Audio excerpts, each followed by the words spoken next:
There was once a king who ate his people's wealth. Do you know what the goddess of the earth does to rulers who forget justice? Long ago, in the red earth valley of Igboland, there lived a king named Eze Ananwụ. He ruled over a land blessed with fertile soil, sweet rivers, and forests teeming with life. Yams grew so large that a single one could feed a family. Goats bleated in every compound, and palm oil flowed as bread as the setting sun.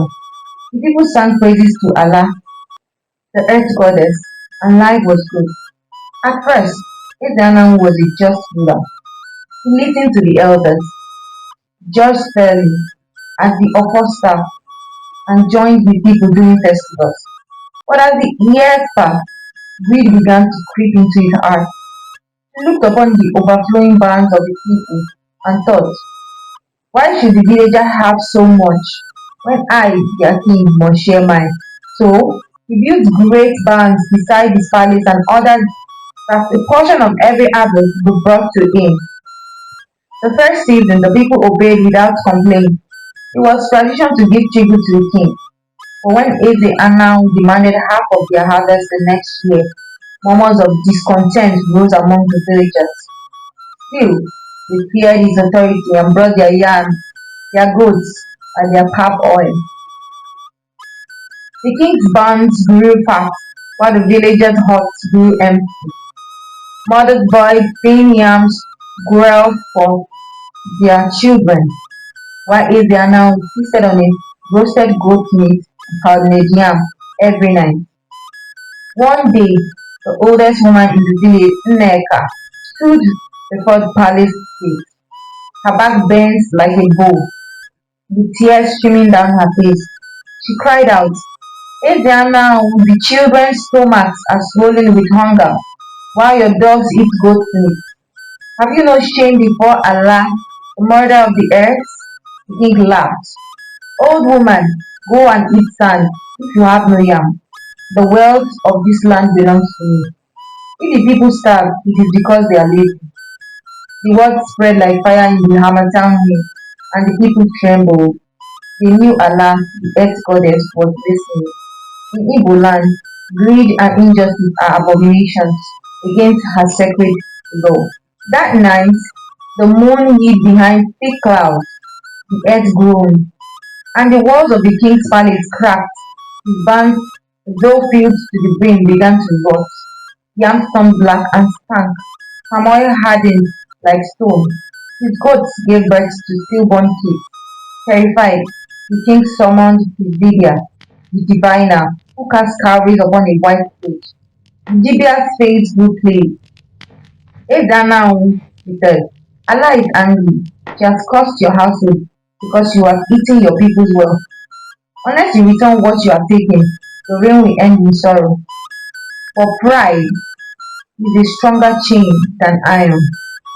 The king pounded the upper staff on the floor and shouted, who is Allah to command me? Am I not king? Let the people bring more tribute, and we shall see whose power is greater. So he defied the goddess, and so the curse hit him. His only son fell ill. With a fever no medicine could cure. His wives quarreled, their beauty fading like dry leaves. Even his guards deserted him, for they too were starving. Yet still, he would not release his bonds. One fateful market day, when the sun burned hot on the red earth, the villagers gathered in the square. They were weary, their bones showing through their skins. Nneka, the oldest woman, raised her trembling hands to the sky and cried, Allah, mother of the earth, give us strength to take back what is ours. The earth shook as if answering her call. The people emboldened, marched to the palace.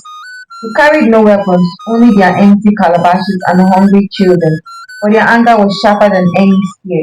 They pushed down the palace gates and stormed the barn. Inside, they found mountains of yam, rows of goats' jars of oil, and hoarded while they suffered. With cries of joy and fury, they shared the food among themselves. The king stumbled out, his fine robes hanging loose on his wasted frame. Stop, he bellowed. This is mine.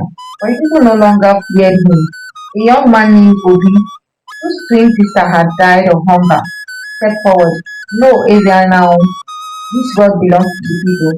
You are no king, only a thief who ate the heart of his land.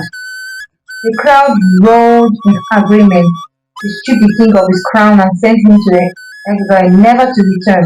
Some say he wandered until madness took him, others say Allah swallowed him whole into the red earth. When the people had eaten and their strength returned, they built new barns where food was shared fairly. He chose a council of elders to lead, guided always by the sacred laws of Allah.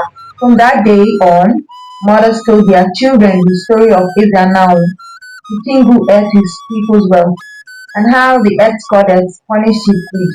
They would say, power is not for hoarding, and wealth is not for one's stomach. A leader who forgets his people forgets the gods, and the gods will never forget him. And so the land flourished once more, and the memory of greedy kings became a lesson half deep into the heart of Igboland.